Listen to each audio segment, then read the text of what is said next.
think he Oh said no, that. the hard stop was at the start of the hour. I'm good. I'm good from now on. Okay, you're good. All right, let's chat I some. managed to just get a meeting out of the way really quickly to jump into this.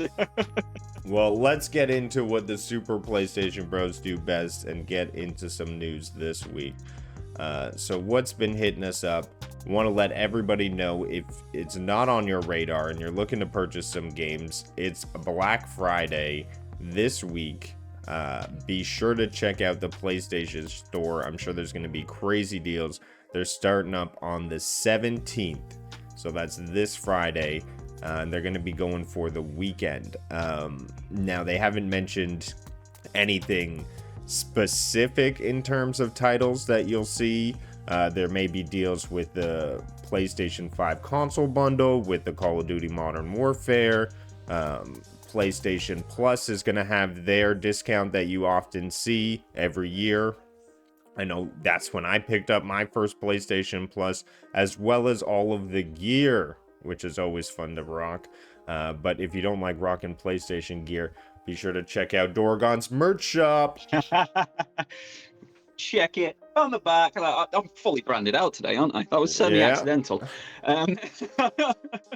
Also, waiting for those cool Super PlayStation Bros shirts you sent me. In time, mate. Like, you're leaking stuff ahead of officialness here. My bad. Spoiler alerts. Design, maybe not.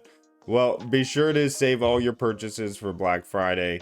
I think it's the absolute best time to take advantage of all these deals.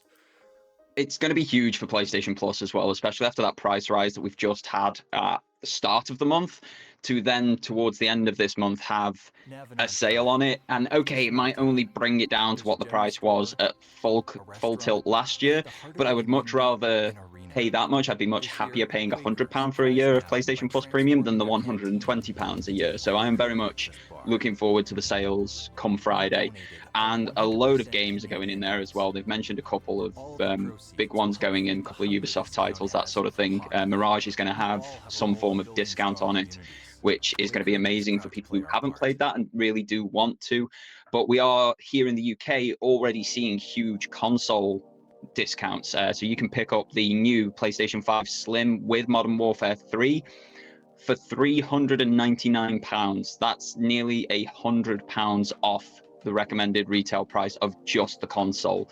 If it's with the game, you're talking about 150 quid less. So we're seeing some good deals on PlayStation at the moment, and it's worth hanging out till Friday to get the best of the best. And that's what I'm doing, because I got my eye on No Man's Sky, I got my eye on Final Fantasy 16 and Lords of the Fallen. So we'll see. May have to join you in that No Man's Sky, especially with the PSVR 2 implementation on it as well. I wonder if I can play VR and you can play flat screen. I wonder if that's a possibility. I hope so. Or else I feel like the PSVR 2 world may be a little bit more empty. I'm sure they would cross-play it since it's a brand new platform. Because I know in... Oh, man. Yeah, we definitely got to look into that. I hope so. We got to try that one, don't we? We'll keep an eye out Friday and report back. It's a Sony title, right? You were mentioning. It's not a Sony title. It is multi-platform. It's owned by the guys who made it. I can't remember the names, unfortunately, but they published it initially. They gave the guys the start they needed, which, especially when it launched in such a poor state and they then fixed it, was very good of Sony to keep backing them through that, especially when we've seen people not back companies who launch in poor states otherwise, EA, Anthem, and so on. Yeah, so much so that I believe No Man's Sky was up in a nomination in the Game Awards. So impressive to see. Yeah, and all of those updates have been free as well. There's been no additional purchases outside of the game purchase way back in, I want to say 2016, it might be 2015 that first came out. I'm not 100%. Well, fingers crossed. A lot of content for not a lot of outlay. And let's go. I love the Black Friday sales. Well, let's get into some things that Sony's been doing. And a new patent from Sony gives you the ability to replay games from any point. Reading through this article, it sounded a lot like what you would see out of the state save and state share. That's what I was gathering from this update. Now, When are we going to see this on PlayStation? I don't know, right? I don't know. There's been a lot of patents recently for PlayStation, and some of those have now come out. Just a slight sneak peek. For example, this was a patent that was leaked not too long ago, and it's come out, and it's exactly what we saw on the patent. So it is just a controller with a screen in the middle, sort of thing. But if I'm remembering correctly, that patent came out about 2021. So that's 2 years from patent registration through to device being on shelves. We've also seen one for a DualSense controller that has space within it for wireless earbuds. So it just connects directly through the controller to the console. So we saw that one earlier this year. I think that was around August, September time. So maybe in 2 years we'll see that. Whereas this is more software, firmware updates. And we saw about the 4K PS5 streaming coming. We saw the patent for that get registered around April time this year, and that launched last month in October. So we could be seeing this as soon as 6 months down the line. So come March, April time 2024, we could be seeing this option where we could jump back into any game that we have played at any particular point that we choose, which for me as a content creator sounds absolutely amazing. But just for people wanting to experience those moments again, like we've both just played through Spider-Man 2, going back to that final Venom fight, if we don't have a specific save there, that would be amazing, being able to go through that again. And like I say, for content creators, it's phenomenal too. This is a good patent. This is something that could be very game-changing for a lot of people, and I hope we see it sooner rather than later. Absolutely. So it says it'll introduce playback points. The system will determine game data associated with mentioned trigger points based on game data. So it's just going to save these areas and allow you to play them back. And this is very similar to what we saw from a different console. Again, good to see. Thanks for the background, Dorgon. Now, I saw you pull out, obviously, that little device there. It's not so little. Let's be honest about this one here. It's not the smallest thing on the planet, is it, looking at it? It's got a bit of chunk to it. It's got a bit of chunk, but let's talk about it. I mean, as soon as I saw it, I was like, ooh, I want to know everything about it. I got some questions too as well for it, and they may seem silly, but let's see it. I want to see it. So that's how it is. You have, it looks clean. It's very clean. I did not like this from all of the marketing material. Looking at this particular device from everything pre-launch, all I saw was a blank white bit of plastic and a very flimsy screen stuck on it. Having it in hand, it's a very different experience. So holding it as a device, it feels like a DualSense in your hand. I think that's my biggest takeaway. It's the most ergonomic handheld device on the market. No contest. It's better than the Backbone, it's better than the Steam Deck, it's better than the Nintendo Switch. It is better than any other handheld device. There are differences between it and a standard controller. So if you can see the analog sticks, they're actually quite a bit smaller with a little less travel, which for me isn't so bad. I've got small hands anyway, so that's absolutely fine. It's a bit weird if you're coming directly from a DualSense to this. It feels a bit odd, a bit off, but I'm also used to using really small sticks on like the Switch and the Vita, for example. In terms of actually connecting, it's the easiest version of connecting ever. You just hit the power button, it'll turn on. That was the volume button, whoops. Hit the power button, it turns on. Then you've got a PlayStation button up this top left side here, and that then starts connecting to your PlayStation itself. And it's got a really cool animation going, as you say, through the portal into the PS5. When it's ready, it tells you so down the bottom here. Press that X button. Except it's and not so what's happening to yet. your PS5? So what's happening right now? So it's now turning my PlayStation 5 on. So okay, what this does not do is change the remote play experience. So it can connect now, so I can press X, and that will just connect to my PlayStation 5's home screen. It tells me that I've connected to home, brings up the home screen. It tells me that I'm remote playing at this precise moment in time. And then I can just go through all of the different games on my home screen. I can jump between the games and media files if I so wanted to. You can't watch any of your media files on this particular device, which is a bit of a shame. What about Sony really Core? wanted to be able to watch Sony Core on this. I thought that was going to be a great move, but it's really, really nice. There are downsides to it. Like I say, it does not change the remote play experience at all. So if you've had problems with remote play in the past with a phone, with a tablet, with a laptop, with anything else that can remote play to a PlayStation, it doesn't change that experience. You're still going to have problems with this. If you haven't done your port forwarding in the past to use remote play, you're going to need to do your port forwarding. And for a lot of people, that is going to be a big challenge, a big issue. There's a lot of people who just want to buy this, turn it on and use it, and they're not going to be able to. There's a lot of work to get this going. What I will say is the screen does not show up well on camera, I'm sorry to say, but this is one of the best looking LCD screens that I have ever seen. It feels OLED, even though it's not. It's really, really well done. But I have my issues with it. This is a £200 device that just does remote play. Like, if my PlayStation would not turn on whilst we were doing this demonstration here, you wouldn't be able to see anything. It doesn't do anything else. There's no additional apps on here, so I can't go and browse the PlayStation Store just on the portal without connecting to my PlayStation 5. It does need a Wi-Fi connection to be able to work, and it only works on Wi-Fi. So if you're out and about, you need to then select another Wi-Fi connection. But if you're in, say, a coffee shop that wants you to authenticate that Wi-Fi connection, you can't connect on the portal because there's no web browser on here. So you wouldn't be able to then use it in a coffee shop unless you were tethering. That is a barrier, yeah. So hotel Wi-Fi, coffee shop Wi-Fi, supermarket Wi-Fi, because I imagine a lot of people will want to throw this at kids in a trolley sort of thing and have them play this whilst they're just bobbing around the store. There are a lot of limitations to this particular device. A big one for me is audio.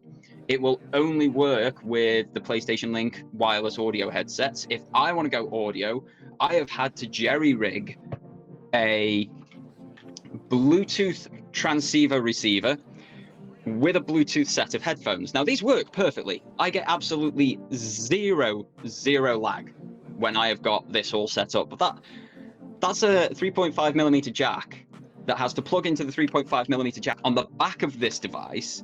I then have to put these earphones on. They have to connect up to one another. I just want to be able to put a set of headphones on and it connect automatically to my device. Shipping without Bluetooth is absolutely ridiculous. And I thought I would be able to get around it with this and these, an official PlayStation audio accessory. I thought if I plug this into the USB-C port, put a little USB-C adapter onto the dongle, fine, no issues. It doesn't protrude from the bottom of the console really, so there's no sort of not safe for work imagery from this device, but it doesn't feed audio through the USB-C port. So things like this, things that have been used in the past, like the audio stick, the in-zone earbuds would not work. The in-zone earbuds probably wouldn't work with it either, no, because they have to be dongled or Bluetooth. You could only use the Pulse earbuds or the Pulse Explore headset because they've got PlayStation Link, and they are the only two headsets on the planet that come with that PlayStation Link technology for the audio connection. I thought this would be great. I bought this for the Switch before they turned Bluetooth on that. It's just a little thing that goes into the USB-C port, and it creates a Bluetooth network that you can connect to. But one, the audio is not fed through the USB-C port, and two, the shape of the device means this little neat thing can't plug into it. It gets stuck underneath this railing at the back of it. It won't go into the USB-C port. There's a lot of challenges with it. I can see a market for folks who want it. I can see a lot of people quite liking it. And as I say, like, just look at the size of that screen. Look at those colors. I mean, you're not seeing them well on this particular imagery, I'm sorry to say, because it won't pick up, my camera just won't pick up the colors that well. But it looks like a good size. It's bigger than a phone screen. It looks fantastic. Way bigger than a phone screen. Like, this is the difference between a phone screen and this. And I'm okay with it. I do think I will use it a little bit. But this is the other big problem. So if you've got a game, and anybody who's got a PlayStation knows you've got this play game button here.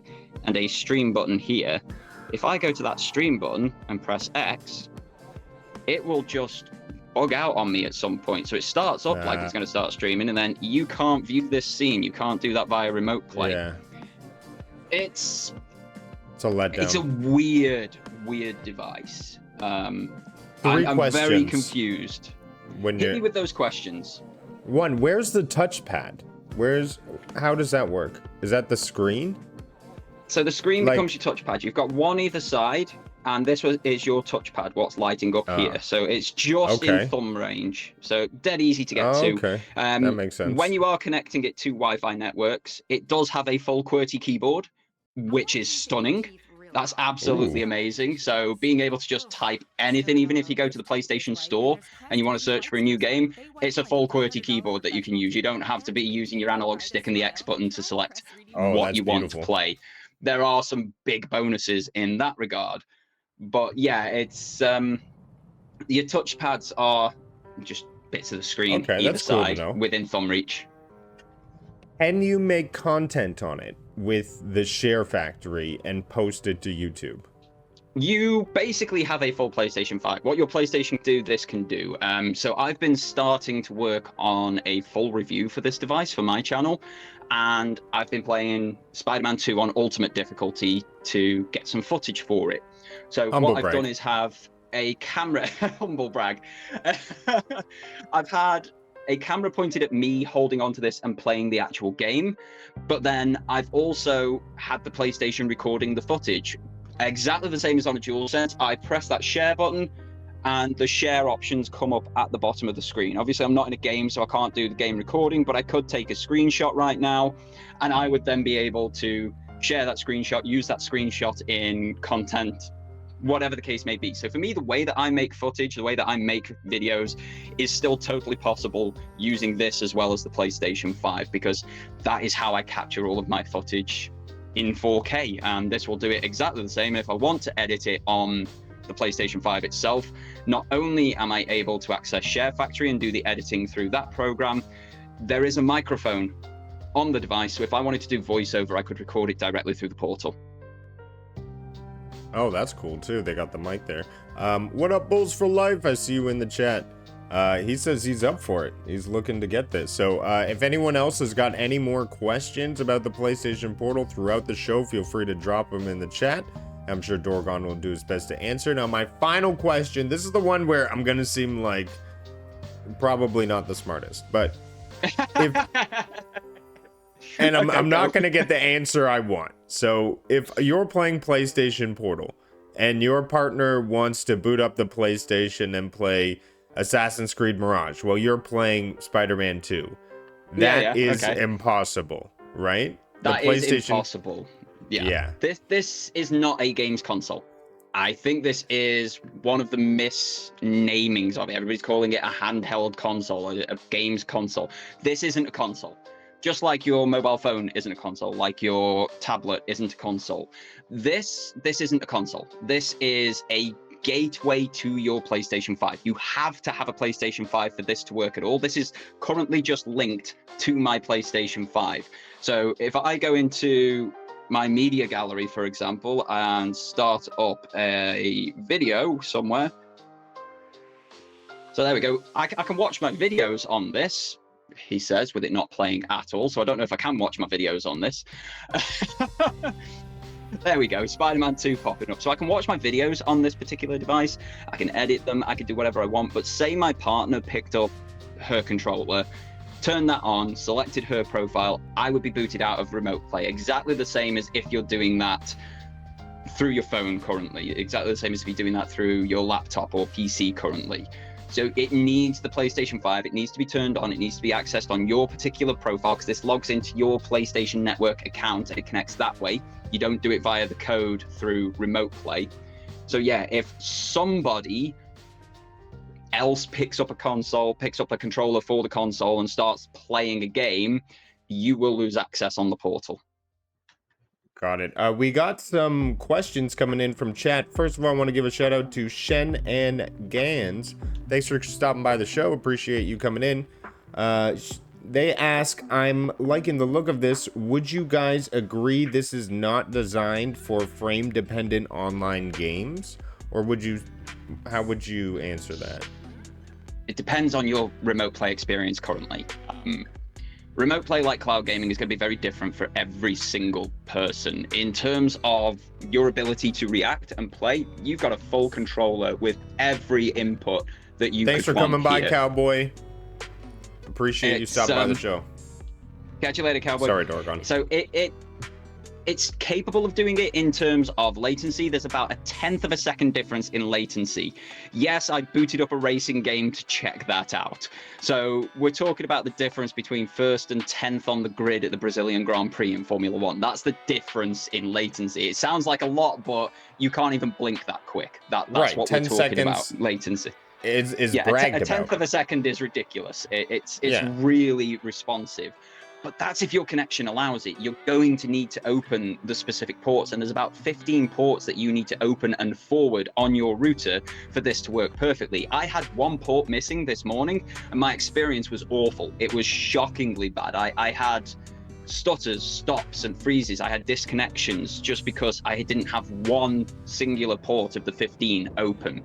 So if your current remote play experience is bad, and you can't compete in online shooters and the like, or online races and whatever the case may be, your experience with the portal is also going to be bad. But if your current remote play experience on whatever device can do remote play, because pretty much every single device can nowadays, if your current experience is great, like mine has been up until this morning because of one port, then this experience is going to be great as well. I've done a couple of games of Destiny on it.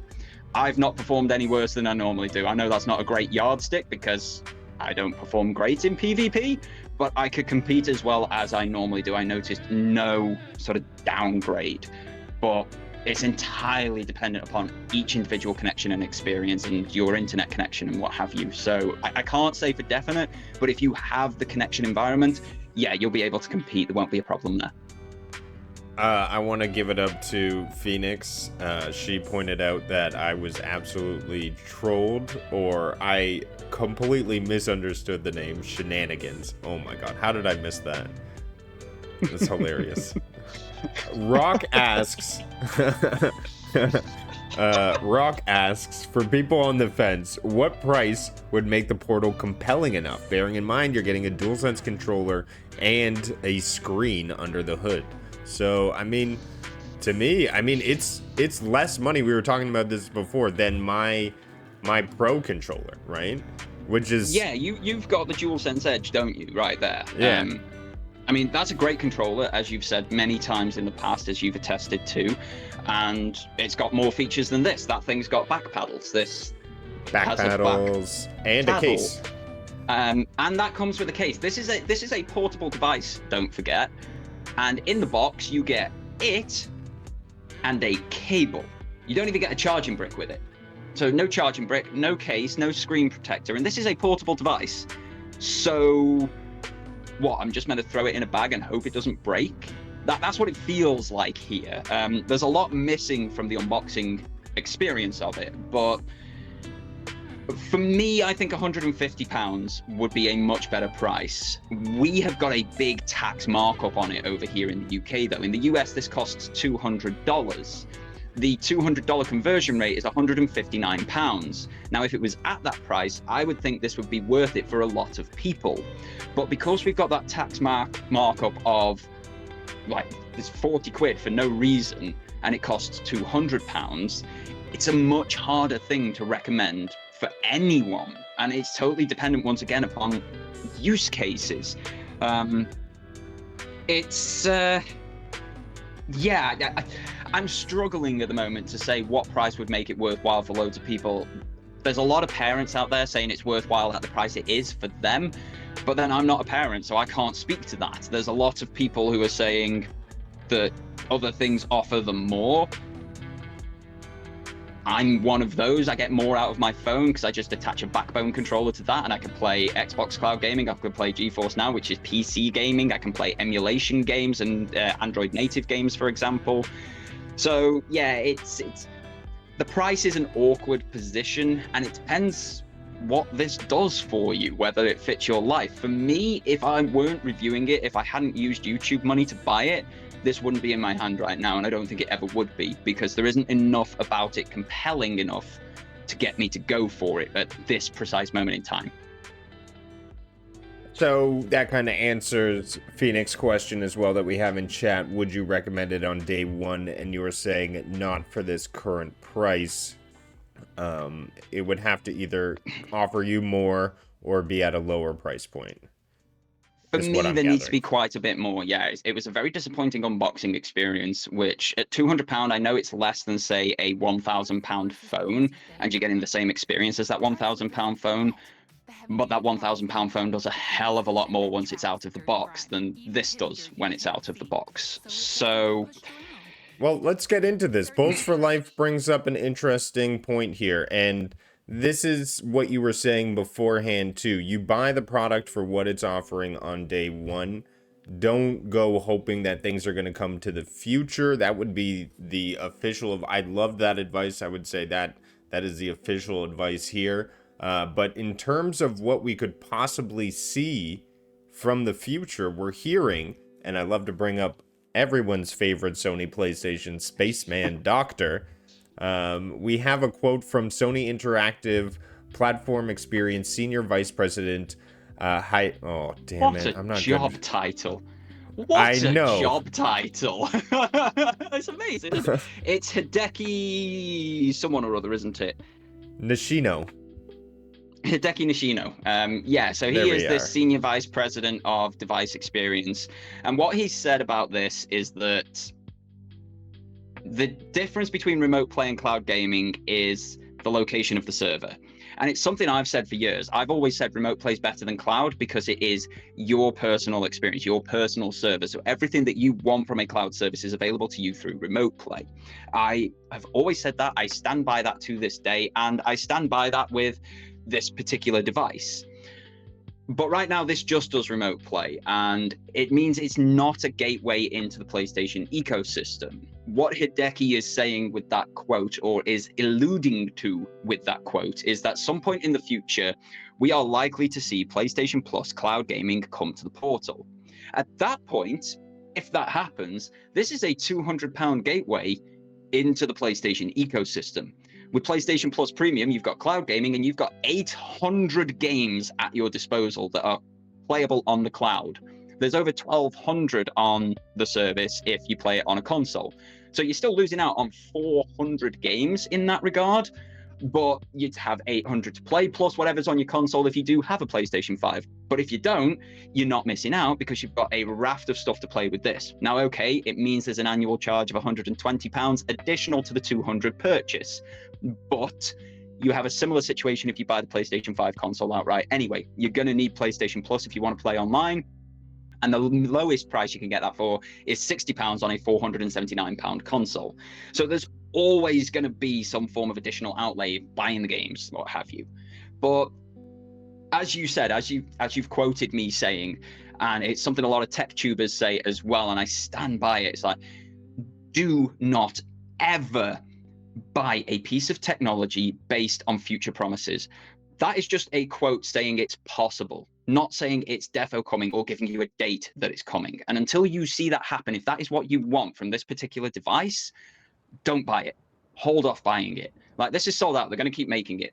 It's obviously appealing to enough people, but if you want the cloud gaming from it, if you want that additional experience, that's not here right now. You need to buy this based upon what it offers you in that precise moment in time. Right now, it offers you remote play, which anybody who's got a PlayStation 5 has another device in the house that can also offer them the same that this does and more. Until cloud gaming comes to this, it's basically a pipe dream. Until we see an official release saying on this date, cloud gaming will happen on the portal, don't bank on it. Don't buy this based on that want or need, because you're probably going to end up disappointed, because more often than not, we see tech companies not deliver on these particular promises. But hey, it is possible and it may be happening, but definitely buy it on the use case of remote play. Remote play works great for you if you're comfortable with port forwarding, if you want that mobile experience, if you don't get full access to your TV all the time, this is a device for you perhaps. Let's keep it moving. And of course, if anyone has any more questions for the portal, hey, Obi Rose Kenobi, thanks for jumping in here. Obi!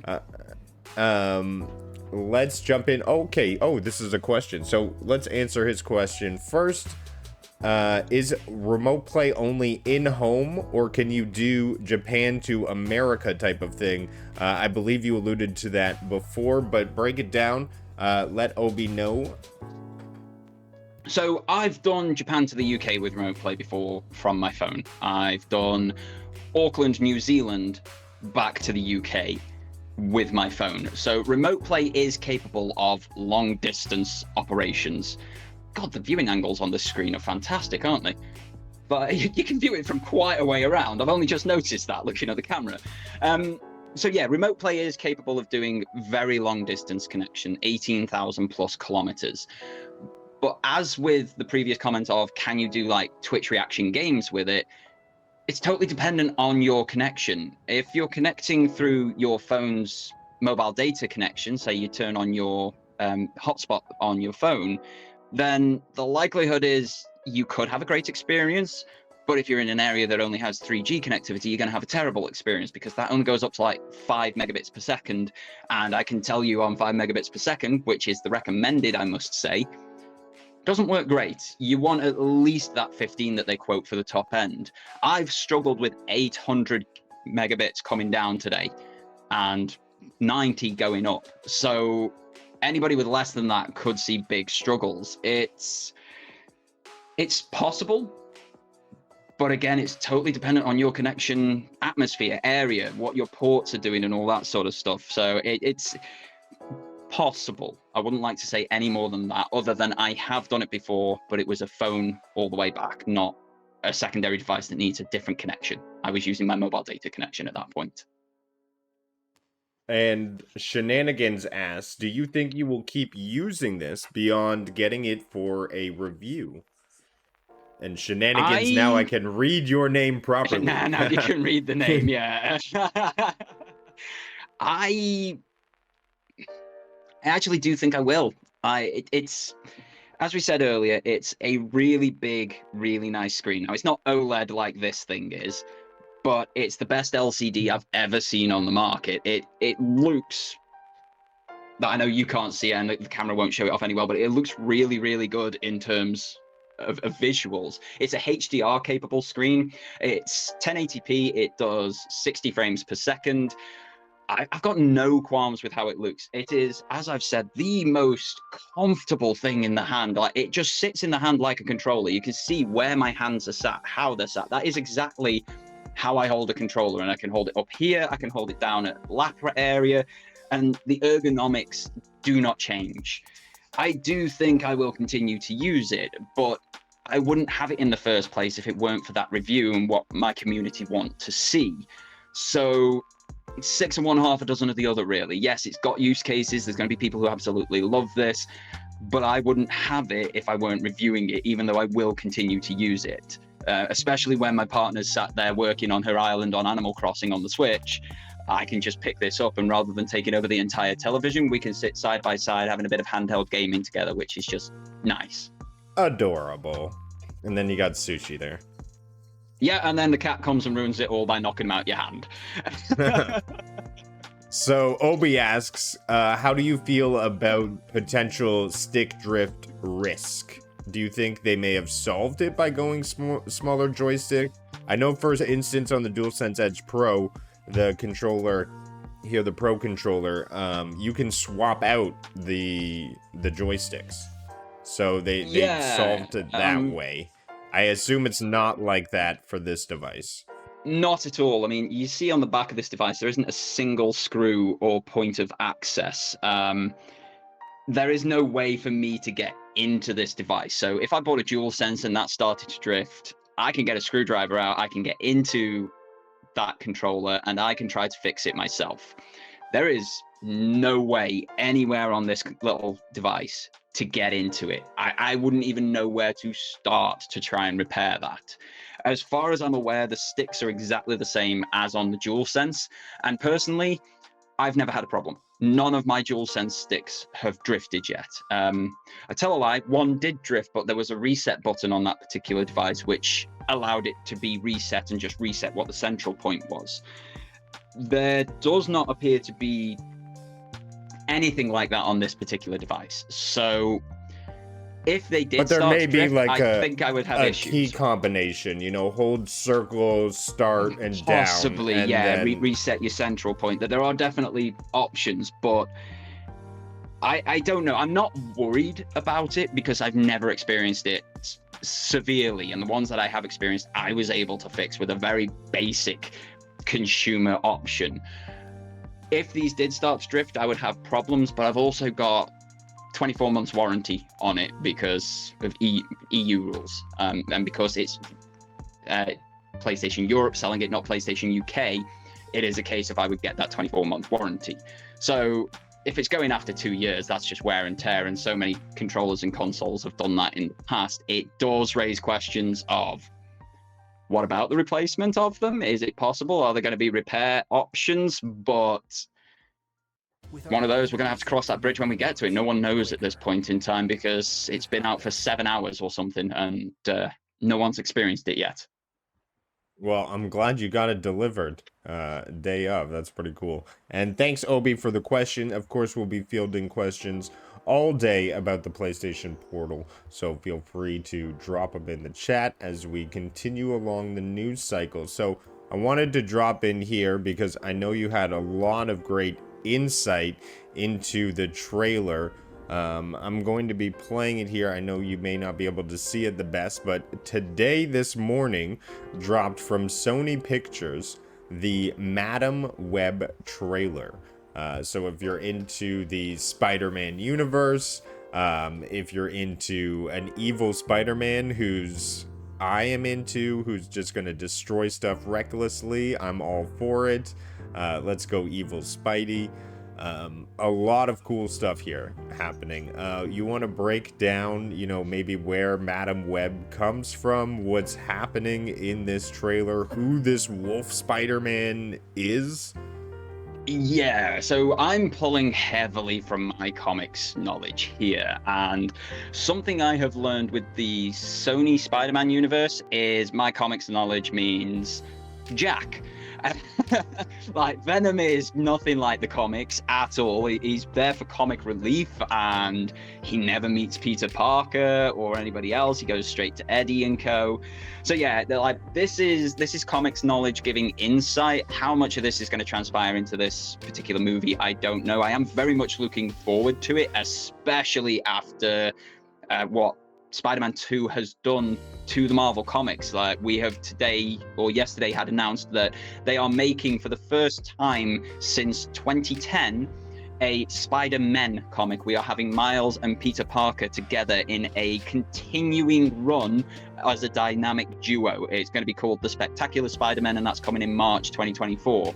So this feels like another sort of angle on that. They're taking the forward momentum that the Spider-Man video game has given them, and they're putting another movie out with a lot more positivity behind it. So Madam Web is this amazing character who is able to see and predict every single timeline in every single universe simultaneously, and her job is essentially to keep them all together and make sure that nothing happens to them.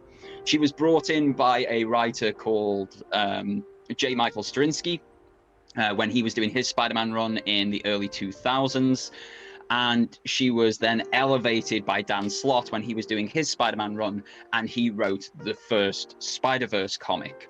And she is such a linchpin character. She very rarely appears because her job is based off in Elseworlds and outside of the core Comics 616 universe, or the 19999 of the MCU, or 1408 of Insomniac's universe. She's outside of all of those, overseeing them, watching them, and then sending spider totems. So these are people with spider powers in different universes to stop problems that are coming towards them.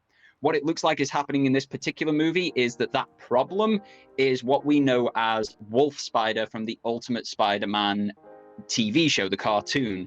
Wolf Spider is a version of Peter Parker who dimension hops, kills the spider totems within that dimension, and takes their powers. He is the most powerful version of a Spider-Man we have ever seen, and he so handily just bats Venom, Carnage, and everybody else aside.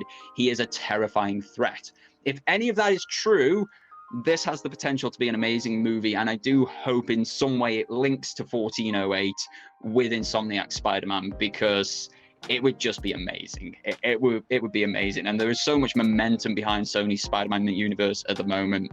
They've got to bring him to live action at some point. I don't know how they're going to do that, because Yuri's like 47, 48 years old or something. He's not exactly sticking on the Lycra and swinging around New York, but it looks fantastic, this particular movie. I'm very much looking forward to it, especially still feeling that hype of the game. I'm excited for it as well, and I want to point out that Dorgon watched this trailer before minutes before the show, and he knew all of that off of the top of his head. So that in itself is beyond impressive, to have that knowledge of the Spideyverse. I'm a spider nerd. What can I say? I've been reading it for like 33 years or something at this point, since I could read. Obi asks, have you played Spider-Man on the PS Portal, and can you tell the difference in lag or response time? So do you feel any latency when you're playing the Spider-Man 2? I did initially. When I first tried it this morning, the first game I went to was Spider-Man 2, and I did notice a lot of lag. I also had like full screen freezes, so I was mid-swing heading towards Sandman. I could hear myself getting hit by Sandman, but I couldn't see it. But that was down to that one port that I hadn't opened. There's like, again, I'll say it's like 15 ports that you have to perform port forwarding on to have remote play work flawlessly. Once I got that port forwarded and let it settle with my ISP and tried again, I didn't notice any issues whatsoever. I did notice that you can't control the camera in that first fight, which I didn't notice on my first playthrough. But otherwise, I've had no issues with it whatsoever. There's no input lag that is actually noticeable to me. Like I said, from the racing game, there's like a 1/10 of a second difference between what's on my television screen and what's on the Portal screen. And I can't blink that quick. If I can't blink that quick, I'm not going to notice it in input and what have you. So my particular connection network has no issue with it whatsoever, but that's not going to be true for everyone, Obi. Some people are going to have severe input lag. Some people are going to have no input lag. It's totally dependent on their internet connection, their ISP, their port forwarding. And we've got to remember, a lot of casual gamers are going to try and pick this up and use it. And if they do not know what port forwarding is, let alone how to do it, it's going to be a big issue for a lot of people. There are YouTube videos. I did do port forwarding for Google Stadia, so you got to open up your router settings, you got to open up channels, you got to enter specific numbers in specific boxes, all relating to your device and the PlayStation, and then execute those. There are many helpful YouTube videos. It's not scary, but it's not a one-click button fix, so just follow each step, and best of luck to you. But it does make the experience a lot smoother. 100% a lot recommend. Smoother. I never needed to do this in the past. I could always just turn remote play on and it would work absolutely flawlessly. But as internet security has increased, as device security has increased, and all this sort of stuff, it has become more and more prudent to do that port forwarding. It's one of those, you can always try your particular connection environment, Obi, see if you don't need to do it, and that would just be a dream scenario. But the likelihood is anybody getting one of these devices is going to need to do port forwarding. Awesome. Thanks for the question. Again, let's jump into what's going on with these games as a live service. MMO games, Wayfinder publisher support has ended only months after release, though devs are working on it. The Platinum Trophy has yet to be earned. So this is extremely sad to see. A game does not even last over a couple months. I watched the play through of the game. It wasn't really my type of animation. The combat, it seemed really like grindy-ish, but hey, I mean, there's audiences for this, so I'm just surprised to see that something like this would not, would fall that hard. What were your thoughts when you heard this? I was very disappointed. One of my friends, Wibblesniff, he has played Wayfinder and he really enjoyed it.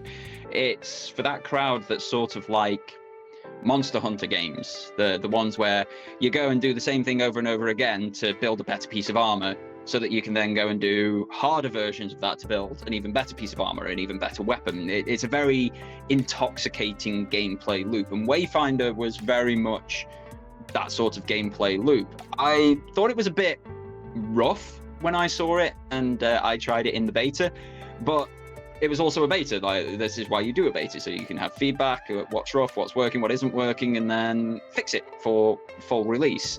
And it did seem like most of the qualms that people had with it, they fixed at release. I just didn't have the money to jump in. To then only last 2 months before shutting down, and nobody earning the Platinum Trophy. That is... I think people are tired of the live service model. There are certain games that will speak to people, the likes of your Worlds of Warcraft, the likes of your Apex Legends, the likes of your Destiny 2s, the likes of your No Man's Skies. These are games that are constantly updating, some with a more premium price tag than others, and they bring content that keeps people engaged, or story moments that keep people engaged. But when you are then trying to come out with another game that is just another chore, another grind, another live service, log in every day, don't miss out, fear of missing out, and all that sort of stuff. People are exhausted. We've got enough of these on the market already that are still going, that haven't gone anywhere from like 7 years ago from when they launched. And as good as this game felt, as nice as this game looked, I really like that sort of cel-shaded art style. There's already far too much in the market demanding this sort of time from people. So adding another one, it's never going to go that well unless you're something incredibly special and different. And that leads into the next story, where Sony confirms it's delayed half of its 12 planned live service games. I'm surprised they're not canceled outright. But this is the trend that we're seeing. There seemed to be a little bit too much hype. It had previously planned for 12 live service games to the market by the end of March 2026, and it doesn't look like we're going to be able to see that. So, yeah, I think they need to take a look at what games people really want. That may have changed over time, and just go for like the single player great experiences that you guys are known for. And I think letting third-party publishers bring in those multiplayer experiences, or acquire ones and help them build that along the way, like Destiny. I think that's the way to nurture it. Don't go chasing after these pipe dreams. That would be my take on it, but it's sad to see, because this also means jobs, right? So I hope everyone's not necessarily. One of the great things with Sony is Bend Studios, for example, they released Days Gone. Days Gone was a complete commercial flop when it first launched. It's become a bit of a cult darling since, having sold through 11 or 12 million units overall. But when you consider God of War sold through that many in a week, with Ragnarok in 2022, like, to do that in 5-6 years, it's not the same level of success.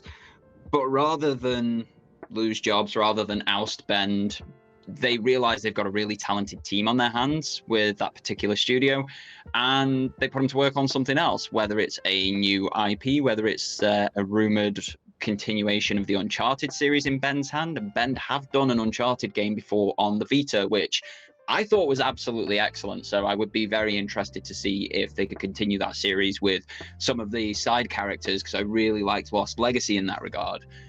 But Sony don't tend to get rid unless they absolutely have to. And we have seen them cut staff this year from an operational price perspective, but not many of them have been actual video game developers. So I could see if these 6 games are delayed or outright cancelled, that those people will be put to work elsewhere. If you consider that Naughty Dog are working on something, if you consider Sucker Punch are working on something, if you consider Guerrilla are working on the 3rd Horizon game, if you consider that Insomniac are working on Wolverine and probably 16 other things, because Insomniac are holding up the entire gaming industry at the moment on their own.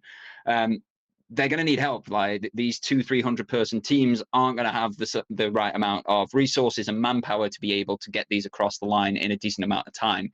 So these other studios can then go help these guys, pick up some skills, learn about some of the in-house engines, and then go away and do their own IPs afterwards. I don't think we're going to see huge job losses. There probably will be some, which just makes an already crappy year for the video game industry that bit crapper, but I don't think it's going to be quite as bad and doom and gloom as some outlets are making out, or at least that may be wishful thinking, but I'm Yeah, the hoping. article points out, for one, I'd like to point out that it seems these orders are coming from Hiroki Totoki.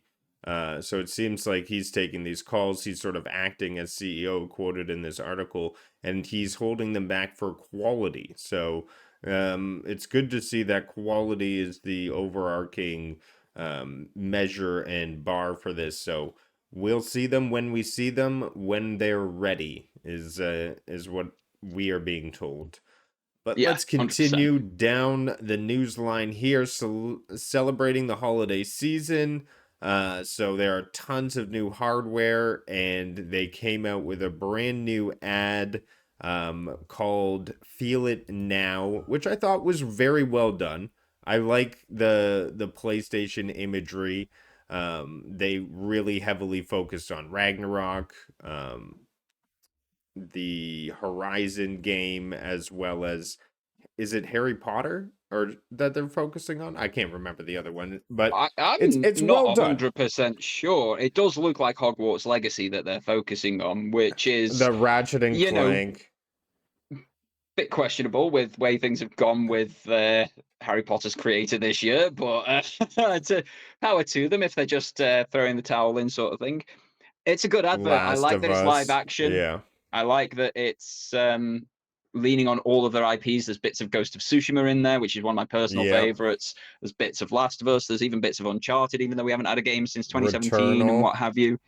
Lots of Returnal, lots of God of War Ragnarok, as you say. Like, when you've got something as good as Ragnarok, like a nearly perfect game, that you're gonna tout it out every time that you can. I hate the look of the console still, but it might be one of those, like with the Portal, get it in my hand and suddenly it's like, oh, it's not as bad looking as I thought it was, sort of thing. Fenrir. So Giving yeah, Fenrir a it's nice pet. giving Fenrir a nice pet. It's a good advert. It's very well made, very well done. The imagery is fantastic. I think they're going to have a bumper Christmas, and considering we've only had the one game this year, that's incredibly impressive. But when you also consider that that game was Spider-Man 2, and that was an incredible experience despite all of the bugs, makes a lot of sense. They're riding the wave. You're just going to need more further down the line. Well, awesome to see. They're obviously pumping it out. They're predicting 25 million units to be selling over this holiday season for PS5 consoles. So we'll see if they hit those targets, or what they would like to see is obviously exceed them, because it makes the stock go up. But best of luck to them, and obviously this marketing campaign is looking nice as Sony does things well with their production value. Let's see some top games from October. We'll briefly go over this. Guess who's number 1 for Canada, USA, and EU? GTA 5? No, we got Spider-Man 2 hitting the top of the charts. Wonder why. That was an obvious one, but you see Grand Theft Auto 5 still in there. Lunacy, like, so many people played that game, crazy. Lies of P still hitting it up there. Love to see Elden Ring. So many a year after the fact, and then some, still hitting the top games. So cool. Lords of the Fallen is up there, and then you have your sports titles, which perform extremely well, I will say. Indeed, especially with this time of year where a lot of sports are coming to their conclusion. People are wanting to jump in, they want to relive those moments or make their own moments of them, that sort of thing. So good time of year to be a sports game. I thought this was nice. The celebration of 1 year of God of War Ragnarok. I actually opened Lies of PP and Ghosts of Tsuchi. Ron Slusher, never fail. I want to see the AI images of Lies of PP. Don't um, think I do. I thought this was cool. I don't know if you saw this one, but it's like, you know, the lo-fi scene. Yeah, They it's did Atreus doing a little lo-fi scene for about half an hour. lo-fi beats. It's like a Yeah, lo-fi version of the soundtrack. It's really good. Like if you've got a yeah. tough day at work, stick this on. It helps massively. It honestly does. I'm very impressed with it. I've really liked it. And then they had the outtakes one as well of like alpha build glitches and such, which was just hilarious to me. Considering how perfect the final product was, to see all of these problems with it is like, man, these guys did some Oh, work wow. on this game. Well, awesome. You can even see the glowing animal in the background there. Like, I find this really well done. The mushroom guy, it's There's a cool. lot I of like cool it. Easter eggs. Yeah, Yeah. it's good. I like it. So cool to see. And I actually jumped into Ragnarok recently. I started beating some bosses that I had left outstanding. I had some fun. The Bifrost. I forgot how annoying Bifrost was. And I'm like, where's my heal button? I thought I could heal in God of War Ragnarok, but you can't heal. You You can can. You just only. need to find the green crystals on the floor. You have to find the green crystals on the floor. That's what it was. Yeah. It was. I had to wrap my mind around it, but then I got some wins in. It was fun. I love that game. It's so well done. It's Tekken superb. Yeah. 8. Tekken 8 is revealing two new characters. You may know these names better than me. Victor, who looks like Sylvester Stallone, and Rain. Rihanna. I'd call her Raina personally. Looking at that, Reina. There you go. I don't know Um, whether that's correct, but I would call her Raina. Does he not? Are they gonna have a big picture of him? Yeah, he looks like Sylvester Stallone. These are Tekken characters I don't know. I think these are from 7, maybe. Ah, okay. So the Here I'm last one I thinking. played was 6, way back. I think that was PlayStation 3, even Tekken 6. So that was the last one I fully got into, fully played. I have booted 7 up. I have done a couple of fights in 7, but I've not got through it and unlocked all the characters and what have you. Yeah, these guys, they look really good. Tekken 8 looks absolutely phenomenal. I think it's about time for me to jump back into this series. I Ah, loved thank you, Dark Resurrection. Shenanigans. And Obi. They are both brand Muta new characters. 8! Sweet. In which case, yeah. Yeah, bring it. Like, we like new characters in Tekken. Tekken brings us some fantastic characters, as does Street Fighter. Oh, Sometimes wow. does Look Mortal how Kombat. nice this game looks. Look at Oh, the Hwarang! fabrics. Oh my goodness. This game looks Honestly, I am ridiculously looking nice. forward to this. This is like when this was announced last year in the State of Play in October, just before the launch of Ragnarok. It blew me away. Like this is what this generation should be looking like. Yeah. I'm Oh, getting wow. oddly excited for Tekken 8. Considering I've I not been into mean, fighting games for like 3 generations of console now, I'm getting oddly excited about this one. this is the best looking fighting game I've ever seen. Holy crap. Like, that As looks long as they give me amazing. Eddie, so that I can just button mash and beat people. Well, Obi, we look forward to, and hopefully you can find some room to find some time to open the cantina for some Tekken 8 fights. Because I'm sure lots of people will be getting into this one. I mean, Tekken is already such a massive IP. It's big in fighting tournaments. And wow, they have soaked money and skill into creating this game. I mean, it just looks amazing. It's the animations, it's the smoothness of it all, it's the connections. It's visceral. It's what you want from a fighting game without, ripping someone's spine out.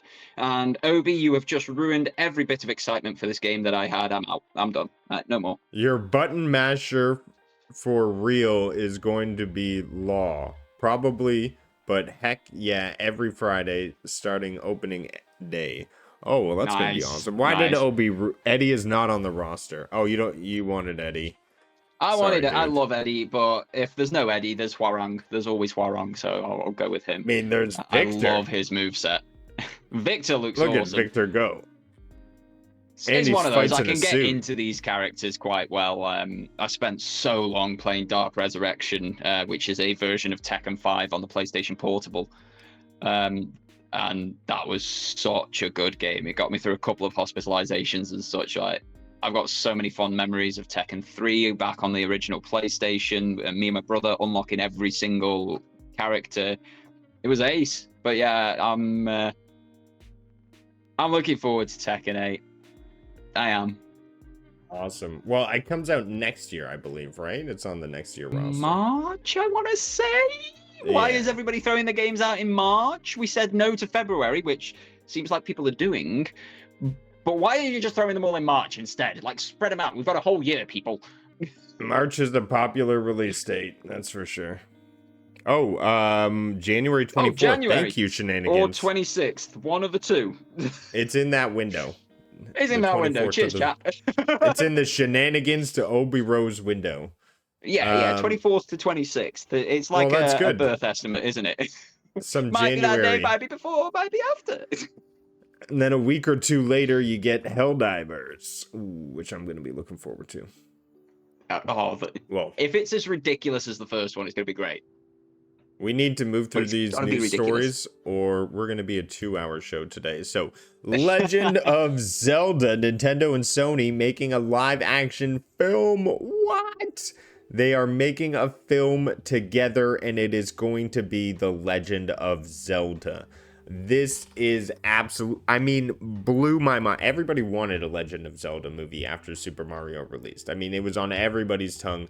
But did we think Sony was going to be behind it, making the live action film? I don't think so. When it comes down to it, as much as they've got a bit of a fractured relationship, Sony and Nintendo, when they split because they were in partnership to make the original PlayStation. It was going to be the Nintendo Sony PlayStation. So I sort of expected it. They've still had a cordial relationship even after that split. It's never been acrimonious or anything. And they're both Japanese companies, and there is a camaraderie. And even though they went with DreamWorks for the Super Mario movie because they do animation so damn well, Sony basically do everything else fantastically in movies. They're great at it. They've got these Sony pictures, they've got Sony animation, they've got Sony special effects. They've got everything up and down that you would need to make a Legend of Zelda movie. And if you're going to do that, you want to keep a close eye on it. And it's a bit easier to do if the head office is round the corner from your head office, where you can just storm down and burst the door open if things aren't going as you feel they should be.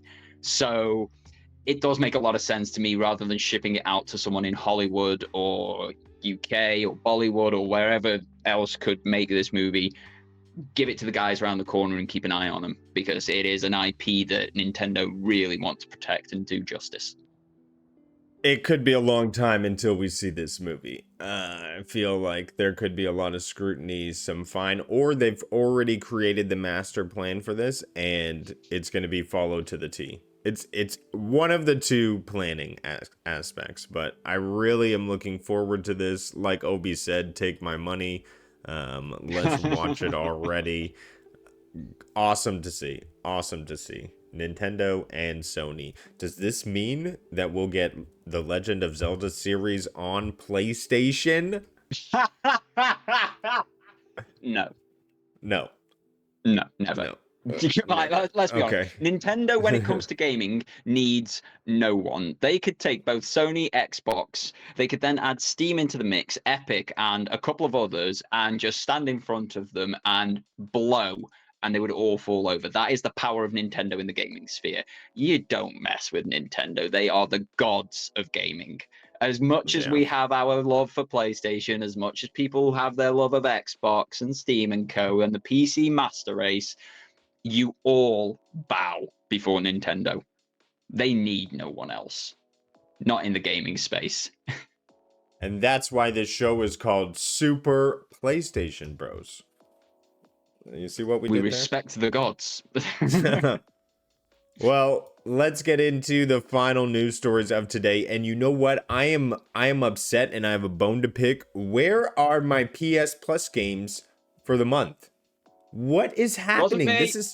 This is the third Wednesday of the month and there's no word of anything. We got Teardown this morning, but there's no, where's the rest of the update? Why did we get nothing with Teardown? So Teardown was announced last month as a day and date release because it was going to be coming before they would announce this month's extra and premium games. They announce it on the third Thursday of the month, and on the fourth Tuesday of the month, that is when you then get the games. So next Tuesday we should be getting the games. We should be hearing the announcements tomorrow of what those games are going to be. We will be talking about it next Wednesday because our show is shifting to Wednesday for a few weeks because of prior commitments and such. And you can stop your belly aching because you'll have your sale on Friday as well. So come next Wednesday, you're going to be drowning in a backlog. Like, I just stop feel like whining it now should because you're going to be whining the differently 15th. tomorrow. Because this month started on a Wednesday, I'm getting screwed. It has ruined everything. Yeah.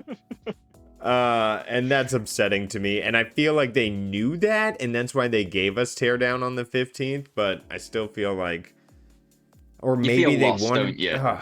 I do, because I'm like, I want a new suite of games to be able to play.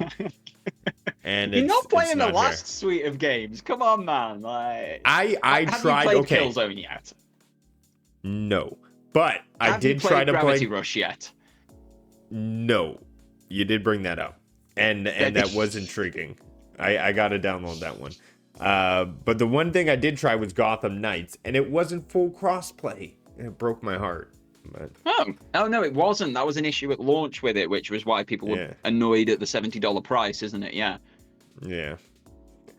Yeah, that's unfortunate. But try Teardown. I tried it this morning. It was a little bit odd how an entire structure can like stand on one brick, and you had to smash out that brick for the entire structure to fall down. As an architect, that bugged me a little bit. Look. You've obviously never watched Fred Dibner try to bring down a smoke chimney or something like that. And he has blown things up and they've stayed standing on one brick. I guess. I missed that one. I missed that part of engineering class. The world class. is a weird place. Physics, it's meant to make sense. And then you look at it in action and you're like, you really don't apply by your own rules, do you, physics? I hate you. Oh, Phoenix is gonna be a Tekken widow come January 26th. I'm sorry to hear. You'll have to get into the Tekken. You'll have to just get in there and game right alongside. Phoenix just needs to get really good and then kick his ass. Yeah. Oh, that would bug him. That would bug me. That would bug. If my partner came down and beat me at my game, said 1v1 your me. Partner? Oh, Shenanigans in the chat is Phoenix's partner. Well, what up, Shenanigans? Oh, that is awesome. We're like a family show now. I would say now they know, but definitely get better and beat them, because if my partner came in and said 1v1 me in Armor Core and then blew up my mech, I would throw out my PlayStation. I don't know how I would react. What I would suggest is when she does that one, you play on this so that you can just throw this out the window and not ruin your entire PlayStation. Yeah.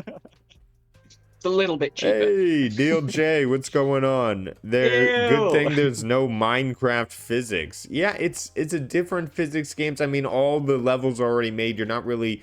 It's the opposite of Minecraft. You're destroying things instead of making them. But, hey, it's available day one. Play it in the cloud. Cool to see. Whole building on one brick. One brick. I was questioned by that, but Avatar Frontiers. It utilizes the PS5 unique features to become Navi. I looked through this. Basically, what they're doing is saying, hey, we're going to be adding controllers that make you feel with the haptic feedbacks. the ray tracing, and the 3D sound effects. I am now noticing the trend that PlayStation does. Whenever they release like a next generation game, they brag about how they're using ray tracing, 3D sound, and haptic feedbacks. It's edges on every game they've been saying that. I can't think why they would brag about such a thing when I mean, their it's main epic. competition doesn't have two of the three things they brag about. They don't have the Right. haptics, they don't have the resistive triggers, they don't have the 3D audio. Don't get me wrong, they got like 5.1 and 7.1 surround, which is great, but when you're in headsets, that three-dimensional audio field of sound is it's mind blowing. You have to experience it to understand it. And when you couple that with the DualSense feedback, it's like, yeah, of course, if you've got that and your main competition doesn't, you're gonna brag about it. The only thing that they can also brag about is the ray tracing, and maybe possibly done slightly better on their system. I didn't say that out loud. But we're gonna keep this console neutral. I have a question for you, Dorgon. Because it was Hit me. asked in the chat, Obi asked Shenanigans, who's your main? Do you have a main in Tekken? Tekken 3, my main was Eddie Gordo because I absolutely love capoeira. I got up to green and yellow belt many moons ago. We're talking like 12, 15 years ago. It's the first belt. It's not special. But I got my green and yellow capoeira. So I had to know 7 different moves, perform them perfectly in front of people, and then have a sparring match with somebody else at the same level. I love that particular martial arts style. It is so fluid, so natural, so dance oriented. Absolutely adore capoeira. So he was always one of my favorites. And then when Julia came in with the same martial art, she obviously shot up there as well. But I've always liked Hwarang, his speed, his kicks, his combinations. He was the first character I actually learned how to use rather than just sort of slapping the controller and hoping for the best. He was the first character I learned how to use, and absolutely adore his backstory as well. And of course, who doesn't like Jin? He's one of the main characters of the entire series. The Kazama family are problematic at best, but yeah, it's they've been my mains throughout when I've done it. I've always mixed and matched. There's been some fantastically interesting characters. There's been I can't remember his name, but there's a sumo wrestler in there.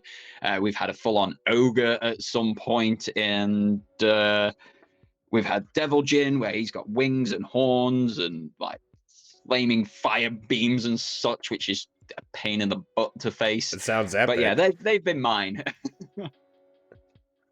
Well, that's cool. Thanks for the input. Obi agrees. Jin is too good. Now we have a new access controller spotlight here. So they're taking a look at the access controller, enhancing the gameplay. So it's great to see how they worked with the community to be able to develop this controller. Hey, it's accessibility, and PlayStation has really hammered that with this generation. So I love to see it, and this is cool to see that somebody's able to fully access and enjoy these games like this. So it's great. Absolutely amazing. I mean, I know a couple of people with MS, multiple sclerosis, and it's not terrible. It doesn't like immobilize them or anything, but if they get a flare up, their reaction times are much slower. They're not able to hit the buttons as fast as they would when they're gaming normally. So things like in Spider-Man, where you can change the speed of the game like at will. So if you're having a flare-up day and your reactions are, say, half as fast as they normally are, you can slow that game down to 50% speed and still play it as well as when you're not having a flare-up. There's people I know with dyslexia, learning difficulties, so subtitles are great for them, but they have to be a specific color, and Sony offer that. I don't know anybody at this level where they need a very specific laid out controller to be able to play. I just haven't met someone like that in my life, unfortunately, but I think it's fantastic that this exists. I think it's fantastic that Xbox have that what looks like a DJ deck for their side of things, because that is a brilliantly accessible controller. And I loved that PlayStation and Nintendo opened up their systems to allow that controller to work with their systems in the previous generation. Phenomenal. Like, this is great work. This is what we want from accessibility. We want people to play as easily as possible in any walk of life. I will advocate for this every chance I get. Brilliant. This controller looks phenomenal, and everybody who is in need of something like this, who has come onto the internet and spoken about it, they're singing its praises and raving about it. I think it's amazing.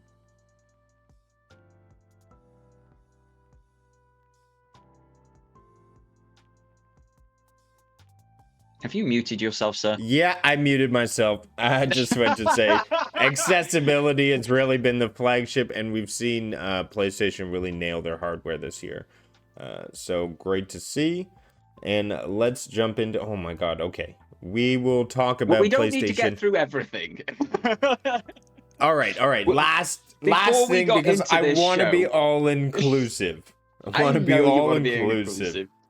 PSVR 2 is getting a free Sweat Science update on November 7th. It's an exclusive first look at the new fitness feature and a newly added fighter from the classic movie franchise. And that was awesome to see. So if you're looking to get some more workout, Tommy Gunn now enters the ring, and you can live out your Rocky fantasy in VR.